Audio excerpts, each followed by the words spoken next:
اعوذ باللہ من الشیطان الرجیم بسم اللہ الرحمن الرحیم۔ اقصی اسلامک ایجوکیشن کے معزز سامعین و ناظرین اور امت محمدیہ کی مقدس ماؤں بہنوں، السلام علیکم ورحمۃ اللہ وبرکاتہ۔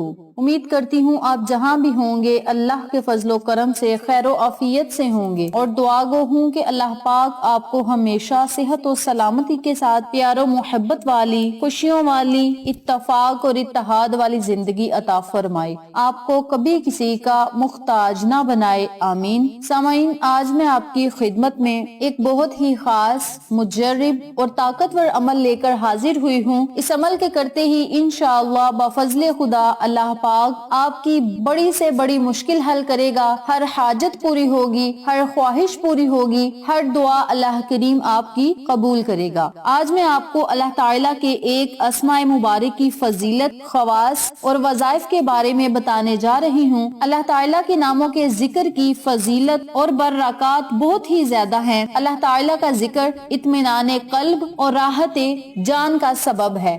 نبی کریم صلی اللہ علیہ وآلہ وسلم نے بار بار ارشادات سے ذکر اللہ کی اہمیت کو اجاگر کیا ہے۔ ذکر کے بارے میں حدیث بیان کی جاتی ہے تاکہ اہل ایمان احکامات نبوی پر عمل کر کے محافل ذکر کا اہتمام کریں۔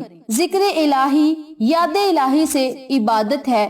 ذکر الہی کا مفہوم یہ ہے کہ بندہ ہر وقت اور ہر حالت میں اٹھتے بیٹھتے لیٹتے اپنے محبوب حقیقی کو یاد کرے اور اس کی یاد سے کبھی غافل نہ ہو۔ صوفیاء کرام کے ہاں ذکر الہی کا مفہوم بہت بلند ہے۔ حضرت سلطان باہو رحمت اللہ علیہ فرماتے ہیں، جو دم غافل سو دم کافر، سانو مرشد اے پڑھایا، انسان کا ایک ایک سانس اللہ کی یاد میں مصروف ہو، اس کا ایک ایک لمحہ بھی غفلت کا نظر نہ ہو، ورنہ کفر لازم آئے گا۔ یہی سبق ہمیں مرشد کامل نے پڑھایا ہے۔ حضرت سیدنا عبد القادر جیلانی رحمت اللہ علیہ لوگوں سے خطاب کرتے ہوئے ذکر کا مفہوم بیان کرتے ہیں، اے سامعین، تم اپنے اور خدا کے درمیان ذکر کے دروازے کھول لو، خدا کا ذکر کیا کرو، یہاں تک کہ ذکر الہی ان سے ان کے بوجھ کو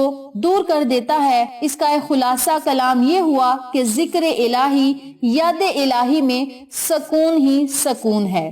ذکر الہی کا وہ طریقہ ہے جس سے انسان اپنی حالت و مالک کے حقیقی کی معرفت اور پہچان نصیب ہوتی ہے۔ اس دور مدیت میں ہمارے حوالے زندگی مجموعی طور پر بگاڑ کا شکار ہیں، ہماری روحیں بیمار ہیں اور دل زنگ آلودہ ہو چکے ہیں۔ اللہ تعالیٰ سے ہمارا تعلق ہی بندگی ہے، حقیقتاً مدھم ہو چکا ہے۔ ہمارے باطن کی دنیا کو حرص و ہوس، بغض و کینہ اور حسد، عیش و عشرت، سہل پسندی، خود غرضی، مفاد پرستی، انا پرستی نے آلودہ کر رکھا ہے۔ لہٰذا ان بگڑے ہوئے احوال کو درست کرنے، بیمار روحوں کو صحت یاب کرنے، آئینہ دل کو شفا یاب کرنے، قلب و باطن کو نور و ایمان سے منور کرنے کے احوال و حیات کو روحانی انقلاب کی مہک سے معمور کرنے اور محبوب حقیقی سے ٹوٹے تعلق کو دوبارہ بحال کرنے کی ضرورت ہے، اور اس کا واحد ذریعہ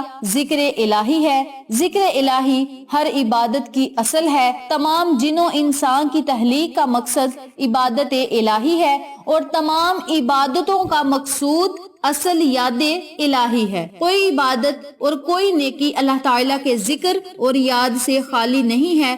سب سے پہلی فرض عبادت نماز کا بھی یہی مقصد ہے کہ اللہ تعالیٰ کے ذکر کو دوہم حاصل ہو اور ہم وقت جاری رکھا جائے۔ تو ان تمام باتوں سے یہی ظاہر ہوتا ہے کہ بندہ جب اللہ کو یاد کرے گا، اللہ کو اللہ کے ناموں سے پکارے گا، قرآنی کلمات، قرآنی الفاظ کو پڑھ کے اللہ کو یاد کرے گا، تو اللہ کریم اسے ضرور عطا کرے گا۔ میری تمام بہنوں اور بھائیوں سے گزارش ہے کہ سب سے پہلے آپ نے جو کام کرنا ہے وہ ہے نماز کی پابندی۔ جتنی زیادہ ہو سکے نماز کی پابندی کیا کریں، کیونکہ ایک نماز ہی ہے جو ہمارے ساتھ قبر تک جائے گی۔ یہ دنیا کی جو بھی ہوس ہے، پیسے کی، عیش و عشرت، یہ سارا کچھ دنیا میں رہ جانا ہے، قبر میں صرف ہمارے نیک اعمال اور نماز جائے گی۔ تو آپ سب سے گزارش ہے نماز کی پابندی کریں۔ نماز کی پابندی کے ساتھ ساتھ جو نیک اعمال آپ کو بتائے جائیں، وظائف بتائے جائیں، ان وظائف کو کیا کریں، کیونکہ یہ وہ وظائف ہیں جو ماضی میں اللہ والوں نے کیے تھے اور اپنی حاجات اللہ سے منوائی تھی۔ تو آپ سب سے گزارش ہے کہ آپ اس عمل کو، اس وظیفے کو جس طریقے سے میں بتاؤں گی اسی طریقے سے کریں اور ان تمام فوائد و فضائل سے مستفید ہوں جن کا میں نے آپ کے ساتھ ذکر کیا ہے۔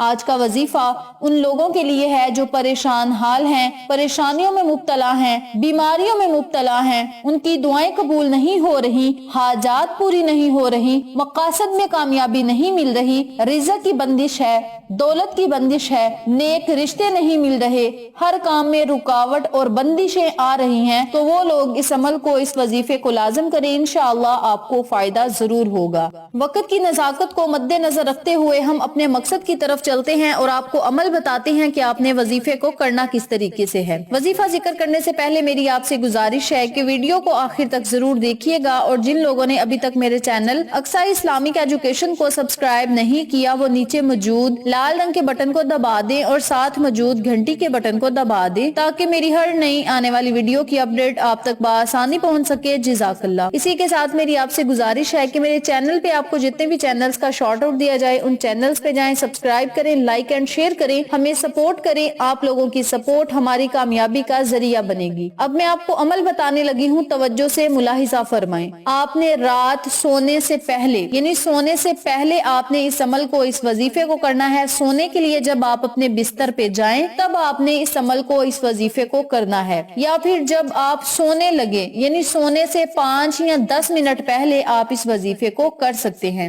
کرنا آپ نے یہ ہے کہ سب سے پہلے آپ نے 3 مرتبہ، 7 مرتبہ یا 11 مرتبہ آقا علیہ الصلوۃ والسلام کی خدمت میں درود و سلام کا نذرانہ پیش کرنا ہے۔ آپ درود کوئی بھی پڑھ سکتے ہیں۔ درود ابراہیمی کی زیادہ فضیلت ہے، اور اس درود کی اس لیے زیادہ فضیلت ہے کیونکہ اس درود پاک کو میرے اور آپ کے آقا علیہ الصلوۃ والسلام نے خود اپنی زبان اقدس سے پڑھا، تو اس لیے درود ابراہیمی کی زیادہ فضیلت ہے۔ آپ کوئی چھوٹا درود پاک پڑھنا چاہتے ہیں تب بھی آپ پڑھ سکتے ہیں۔ 3 مرتبہ، 7 مرتبہ یا 11 مرتبہ آپ نے درود پاک پڑھنا ہے۔ درود پاک پڑھنے کے بعد آپ نے 101 مرتبہ یا لطیفو یا لطیفو یا لطیفو کا ورد کرنا ہے۔ آپ یا لطیفو کو اللطیفو بھی پڑھ سکتے ہیں۔ آپ کو جو لفظ آسان لگے آپ اس لفظ کو پڑھ سکتے ہیں۔ آپ چاہیں تو یا لطیفو بھی پڑھ سکتے ہیں، آپ چاہیں تو اللطیفو بھی پڑھ سکتے ہیں۔ 101 مرتبہ اس اسماء اعظم کو پڑھنے کے بعد آخر میں آپ نے اتنی مرتبہ درود پاک پڑھنا ہے جتنی تعداد میں آپ نے شروع میں پڑھا تھا۔ درود پاک پڑھنے کے بعد آپ نے اپنے رب سے خصوصی دعا کرنی ہے کہ مولا، اس عمل کو میں نے خالص تیری رضا کے لیے کیا ہے، اپنی رضا میں مجھے راضی فرما۔ مولا، سونے سے پہلے میں تیری حمد و ثنا بیان کر رہا ہوں، تیرے نبی پہ درود و سلام بھیج رہا ہوں یا رہی ہوں۔ مولا، میری تمام نیک دلی حاجات کو پورا فرما، مقاصد میں کامیابیاں عطا فرما، میری دعاؤں کو قبول شرفیت کا اعزاز عطا فرما، کامیابیاں میرا